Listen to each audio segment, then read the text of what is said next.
Después de varios siglos de intentos geniales, en el siglo XVII se descubrió un método general para calcular áreas de figuras curvas. Este método se llama integración.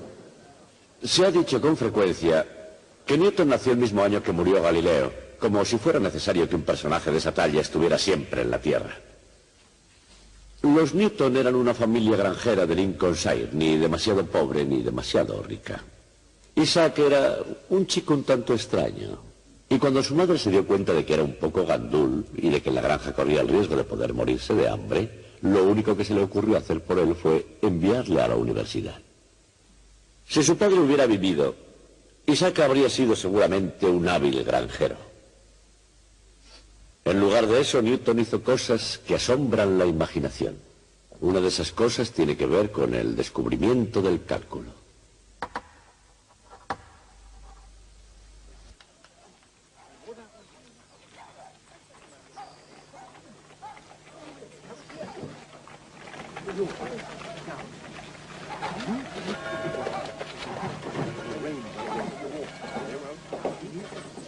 En la segunda mitad del siglo XVII, un excéntrico científico inglés descubrió el cálculo. Su nombre era Isaac Newton. Y su descubrimiento no tiene comparación en ciencia y en matemáticas.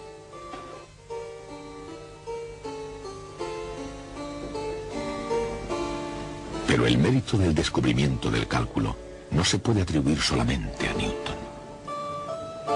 Lo comparte en justicia con un erudito diplomático de Hannover que era profesor en el Land alemán de la Baja Sajonia en el siglo XVII. Se llamaba Barón Gottfried Wilhelm von Leibniz. Era mundano, extrovertido y se le daban muy bien las mujeres.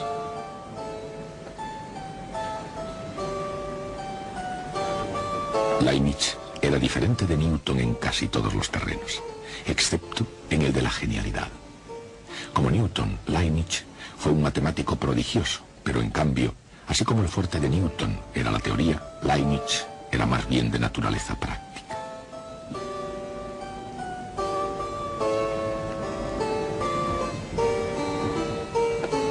Por ejemplo, Leibniz inventó una calculadora mecánica que era portátil y podía sacar raíces cuadradas. Debido a su invento, se hizo famoso en las cortes europeas y fue invitado a formar parte de la British Royal Society, toda una proeza para un alemán. Pero Wilhelm von Leibniz es recordado por el cálculo, no por su calculadora.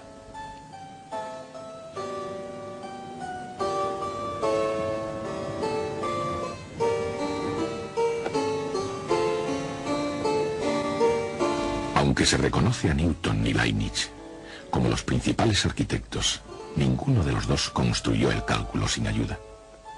Porque, como todas las demás magníficas estructuras matemáticas, el cálculo es una culminación de muchas ideas.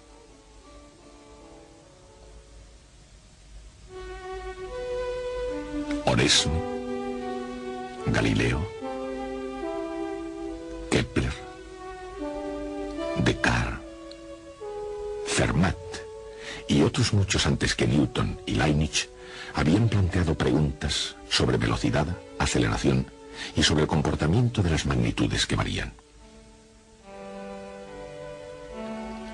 Preguntas referentes al modo de variación de magnitudes, muchas de las cuales ahora se responden rutinariamente con el cálculo diferencial, se pueden reducir a un problema geométrico, como por ejemplo el hallar la recta tangente a una curva en un punto arbitrario.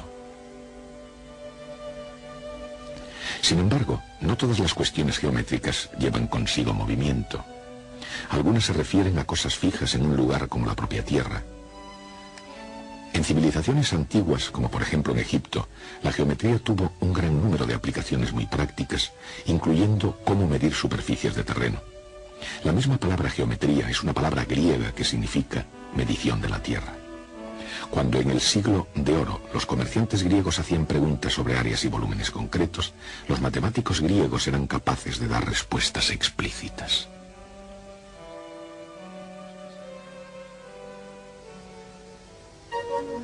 El área de un rectángulo es el producto de su base por su altura. El área de un triángulo es la mitad del área del rectángulo con la misma base y la misma altura. Cualquier figura plana limitada por líneas poligonales se puede descomponer en triángulos y su área es la suma de las áreas de esos triángulos. Pero, ¿cómo se puede hallar el área de una figura curva, de un segmento de parábola o de una figura incluso más exótica? Estas cuestiones matemáticas eran un reto para la mente y el espíritu de los griegos. En un maratón intelectual, que bien se podría haber llamado una carrera de relevos hacia el cálculo, los grandes matemáticos griegos competían con el fin de encontrar un método general de cuadraturas, un proceso para hallar áreas de figuras curvas. Hubo también importantes participaciones de otras culturas, pero en la primera vuelta los griegos quedaron vencedores. Su idea era aproximar la figura curva con polígonos inscritos, intentando llenarla por completo. Solían aumentar poco a poco el número de lados. Esta antigua aproximación griega se llamaba el método agotamiento. Con este método, una aplicación del concepto de límite de una sucesión indefinida, los griegos establecieron para siempre el número estándar de las matemáticas. Y además, casi consiguieron el cálculo. De hecho, si Arquímedes hubiera conocido los símbolos de uso ordinario 18 siglos más tarde, probablemente habría sido coronado con el éxito. En cualquier caso, incluso sin la ayuda del álgebra, realizó un número de descubrimientos espectaculares. Uno de los más notables fue la cuadratura de un segmento de parábola. Designemos por A de t el área entre la parábola y el eje X. Desde X igual a 0 a X igual a t. Arquímedes demostró, mediante un ingenioso argumento geométrico, que ese área es igual a 1/3 de t al cubo, y que es válido en el caso del segmento parabólico. En el avance hacia el cálculo, es solo un caso especial más bien que una forma general. Y para empujar a los eruditos hacia adelante, se necesitaba una matemática más poderosa incluso. Se avanzaba, pero aún tardaría un largo tiempo en aparecer. A principios de los años del 1600, Kepler, un matemático y astrónomo errante, echó de nuevo la bola a rodar. Johannes Kepler calculó áreas y volúmenes de 92 figuras curvas. Se acercó al cálculo, pero como los griegos, tampoco pudo encontrar un método general para todas las figuras y funciones.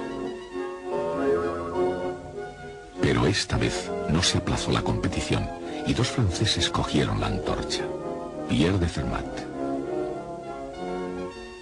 y René Descartes. Combinaron álgebra y geometría, que hicieron finalmente posible describir figuras geométricas con ecuaciones algebraicas.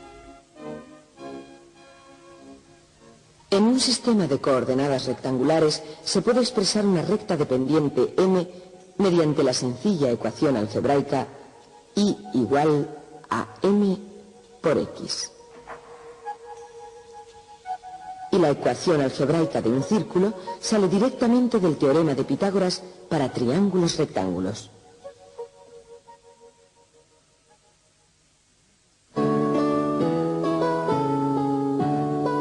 Fermat se aproximó muchísimo a la obtención de la derivada con su método general para determinar los máximos y mínimos de las funciones, puntos donde la pendiente es cero. La carrera hacia el cálculo estaba entrando en su recta final. los progresos científicos cruzaron rápidamente el Canal de la Mancha y causaron gran revuelo en el Trinity College. Los grandes avances de las matemáticas, sobre todo los trabajos de Kepler y de Fermat, llegaron a Cambridge, pisando los talones a un sombrío muchacho procedente de una granja de Lincolnshire. Se trataba de Isaac Newton. Y además de otros hallazgos, cualquiera de ellos suficientes como para dedicarle un capítulo de la historia de las ciencias, continuaría hasta descubrir la ley universal de la gravedad y alcanzar el cálculo. Más tarde, lo haría Wilhelm Leibniz, no con gran consternación, sino un desprecio total por parte de un Newton mucho más viejo. Aunque Newton reclamaba: si he logrado ver más allá que otros hombres, ha sido porque estuve de pie sobre hombros de gigantes. No pensaba en Leibniz, sino en Copérnico, Galileo, Kepler. Estos eran los hombres sobre cuyos hombros él había estado de pie. Leibniz y Newton quedaron vencedores en la carrera hacia el cálculo. Mientras que sus respectivos descubrimientos habían tenido lugar en un mismo campo, apenas se hicieron en el contexto y mucho menos con el espíritu de buena deportividad. Sí, Sir, que mañana irá a verles, lo diré, no se preocupe. Sí, hágalo. Fue un drama con conflicto que bien podría haber escrito Shakespeare, y de consecuencias académicas importantes. Mientras, la buena reputación de uno de los jugadores se veía amenazada. Así también, la cordura del otro estaba en serio peligro. Pero antes de que las cosas hubieran llegado a ese extremo, la mente de Newton fue capaz del pensamiento más racional imaginable. Siendo muy joven todavía, y por influencia de Isaac Barrow, catedrático de Cambridge, a quien apenas cita como su mentor, Newton descubrió su propio cálculo, que llamó el método de las fluxiones.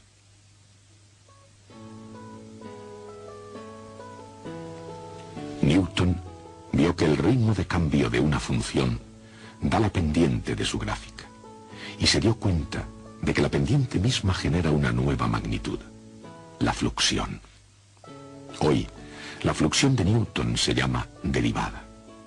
Esta matemática fue más fuerte que la de los griegos. Tan rápidamente como en el pensamiento de Kepler, y de una manera más flexible que en la obra de Fermat.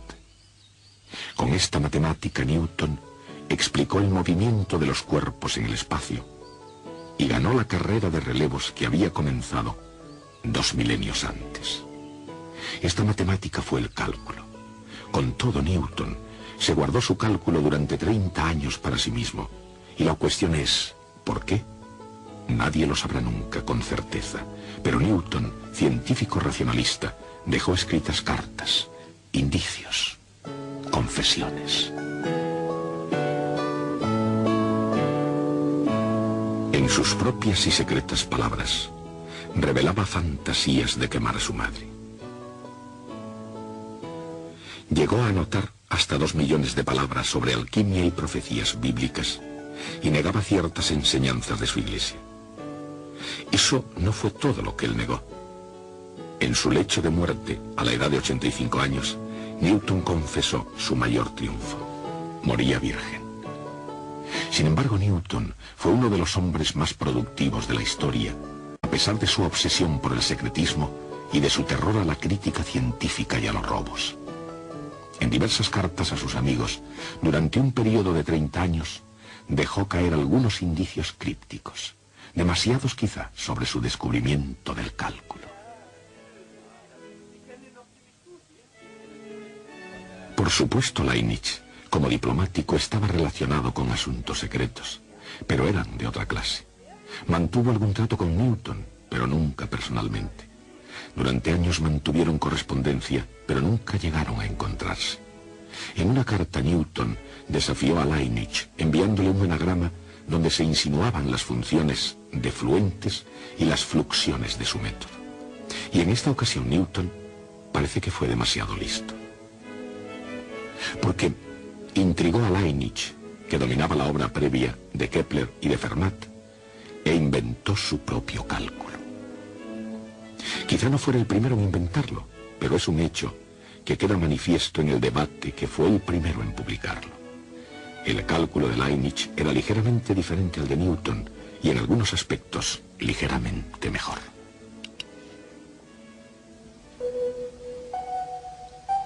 Leibniz llegó a la idea del cálculo de las áreas imaginando una red de pequeños rectángulos. Supone que disminuyen de tamaño y suma sus áreas. Su suma finalmente se aproxima a un límite que es igual al área de la región bajo la gráfica de una función.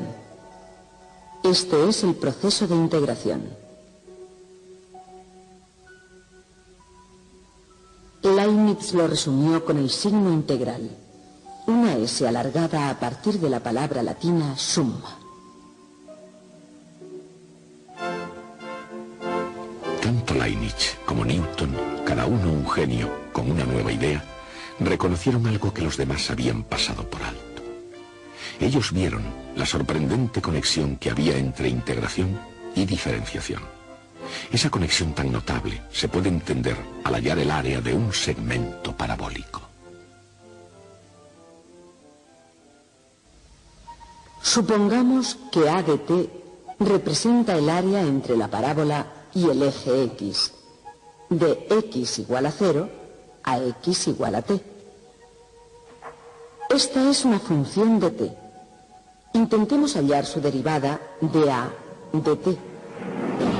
Si el área de 0 a t es A de t, el área de 0 a t más delta t es A de t más delta t.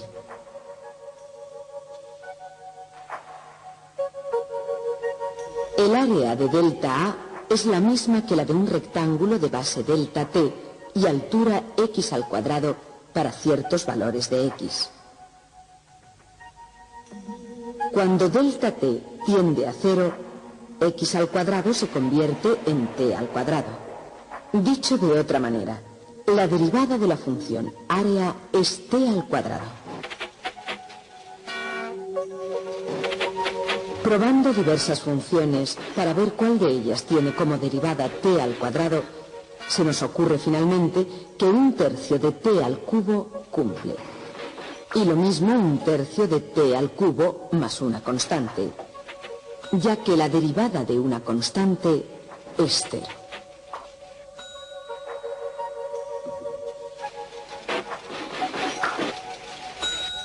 La función área a de t es un tercio de t al cubo más constante. Como el área es 0 cuando t es 0, la constante es también 0. Pues ahí está, la cuadratura de la parábola utilizando los cálculos de Leibniz y Newton. En el lenguaje del cálculo, la integral de x al cuadrado de 0 a t es un tercio de t al cubo. Arquímedes, por supuesto, ya había calculado esta usando un modo geométrico. Pero el cálculo es superior. El cálculo se aplicó no solo a la parábola, sino también a cualquier curva regular. Resuelve el problema de la cuadratura en general y revela la relación tanto tiempo oculta entre integración y diferenciación. Integración y diferenciación son procesos inversos.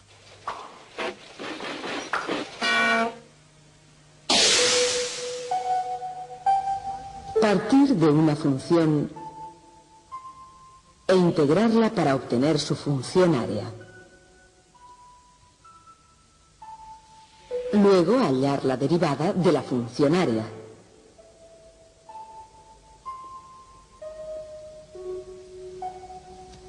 El resultado es la función de partida. Este fenómeno se llama primer teorema fundamental del cálculo.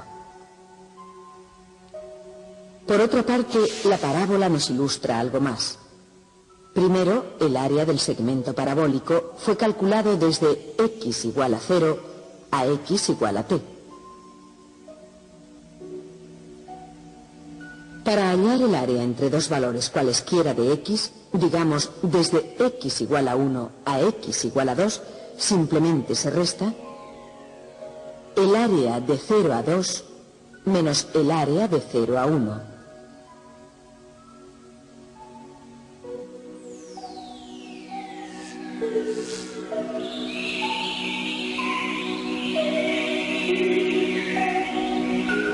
Cuando la idea está expresada en su forma general, recibe el nombre de segundo teorema fundamental del cálculo. Se enuncia diciendo que una función es igual a la integral de su derivada más constante. Newton y Leibniz se dieron cuenta de que el segundo teorema fundamental, que fue descubierto al resolver el problema geométrico de la cuadratura, también tiene consecuencias importantes en la mecánica de los cuerpos en movimiento. Como la derivada de la velocidad es la aceleración, se puede obtener la velocidad integrando la aceleración.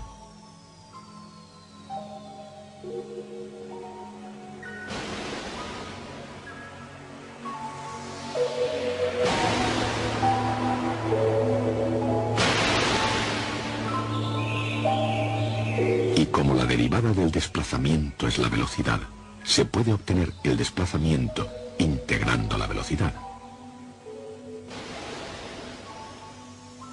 Newton era consciente del inmenso poder de esta nueva matemática, pero se sentó a perfeccionar su cálculo como si fuese una valiosísima manzana, todo el tiempo enviando por correo misteriosas insinuaciones de sabor dorado.